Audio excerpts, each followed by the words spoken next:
president, he's the next. What up, everybody? It's your boy APT, aka the Obama Millie guy, and I am coming to you tonight because, as you all may be aware, Eminem has an album that's dropping on the 19th called The Relapse, and unfortunately, the album leaked a little bit early. But what I wanted to do is I looked on YouTube, and nobody had done a video review for the album yet. No reviews for it yet, really. So I decided to be the first one to put out a review for this album. You know, when it comes to, talking about Eminem stuff, in terms of reviewing it, you got to look at it in two ways. You review it based on everybody else in the rap game, and then you review it on Eminem's past work. Now, when it comes to comparing his new stuff to everybody else, there's no comparison. I mean, his stuff is definitely way better. Like, you got like the people that come out there like right here, and even on Eminem's worst day, it's still going to be at least right about here. So in that respect, there's no competition. In terms of comparing Relapse to the rest of Eminem's catalog, it gets a little tricky there because there's a lot of things that's on this album that, kind of relate back to how he did stuff in the past, and that's both the album's strengths and weaknesses. So I guess we'll go through this in categories. First off, we'll start with the beats themselves. Dr. Dre produced most of the album, and the beats are just banging. I don't know. Well, obviously, Dre's been smoking some heavy chronic because whatever he came up with these beats and stuff that he's using are pretty good. Most of them, for the most part, are pretty creative. There are some that are just kind of like lackadaisical. You've heard "Crack a Bottle," which I personally like, but it's still just like a lazy beat. But I mean, Bagpipes from Baghdad. It's got like bagpipes and organ sounds and stuff in it. The beat for My Mom is just absolutely insane. And even 3 a.m. I mean, just the way the beat goes into like sounds like a different genre in terms of like, it sounded like a horror film almost. It's just ridiculous what Dre's able to do. So even just having this one producer on the album, you get a lot of different sounds, which I personally like. So on terms of beats and stuff, that's great. In terms of Eminem's flow, man, he kills it. I mean, not all the songs are necessarily that lyrically good, but in terms of like the way he's using words and the way it just flows like butter. Like the way he talks just weaves in and out, and he's using different meters and pentameters and stuff. It's just absolutely incredible. Like, he cannot be beat on that. I think Lil Wayne probably comes the closest in terms of changing up style, but Eminem's just got a lot of different flows that he uses on the album. In terms of lyrics, this is actually, I was disappointed in this aspect of the album because there's really not a whole lot of songs where he's uber lyrical or using a whole lot of wordplay. Like, he uses words very well in terms of like, how they sound and how he'll say a sentence, and then the end of the sentence will be the start of a syllable, and then the next sentence starts off with the rest of the word. I mean, that's cool, but there's really not a whole lot of like trickery and a whole lot of like wordplay that he used a lot more in like the Slim Shady LP or the Marshall Mathers LP. I think he actually started doing that less after the Marshall Mathers LP, but on this one, it's really just more about the flow of it all than necessarily the words. I don't know if that makes sense to you. But the songs themselves, I mean, he's got a lot of, it's a lot of hit and miss. The songs that work, absolutely great.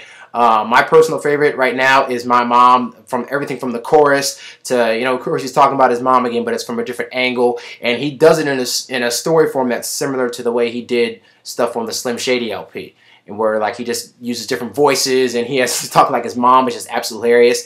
Other good songs in there. He actually has some serious songs that I like, and usually I like more of the jokey Slim Shady stuff, but he has a song called Deja Vu and Beautiful, where he really goes into kind of like the mindset of like when he was going through like heavy drug use and, dealing with the death of Proof and stuff like that.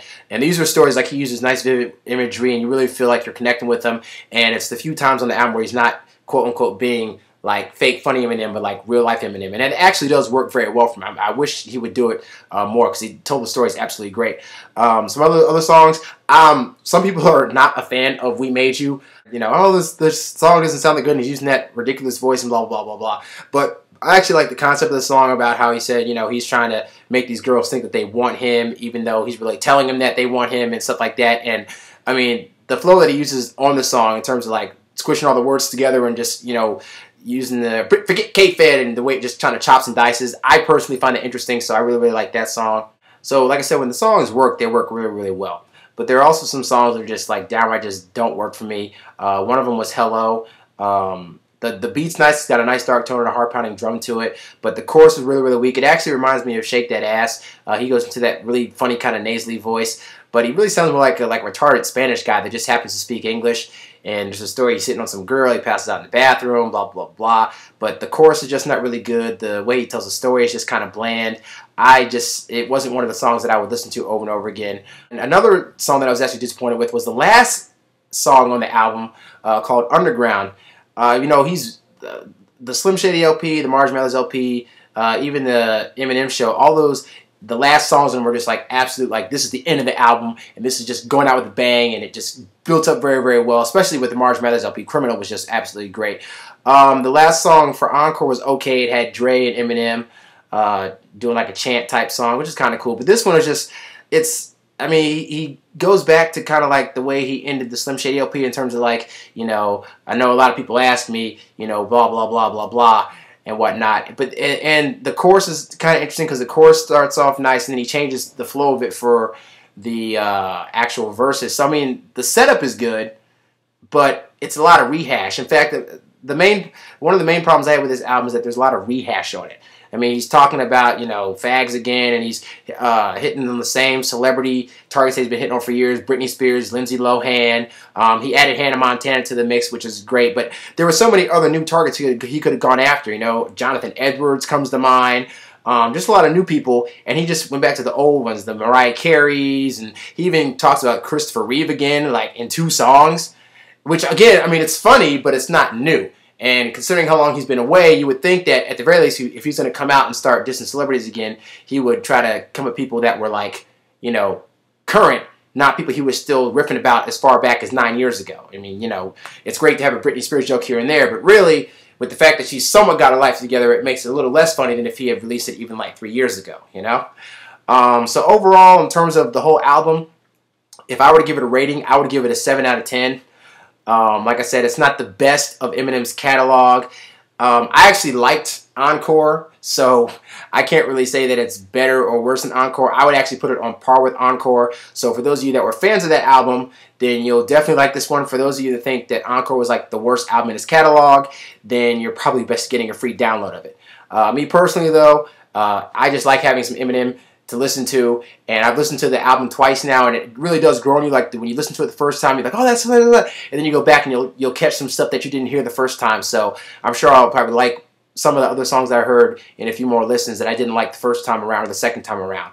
But definitely, I would say it's definitely worth buying. It's definitely worth listening to, if only because in comparison to the rest of the hip-hop landscape, this is like some of the best hip-hop that you'll hear. With that said, I hope when Relapse 2 comes out that it's a little bit better than this album is, and that it has more lyrical wordplay and just more funnier stuff that's not just rehashes of old stuff that you did in the past.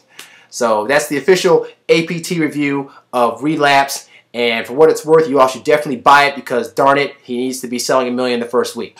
It's APT, man. I'm out. Peace!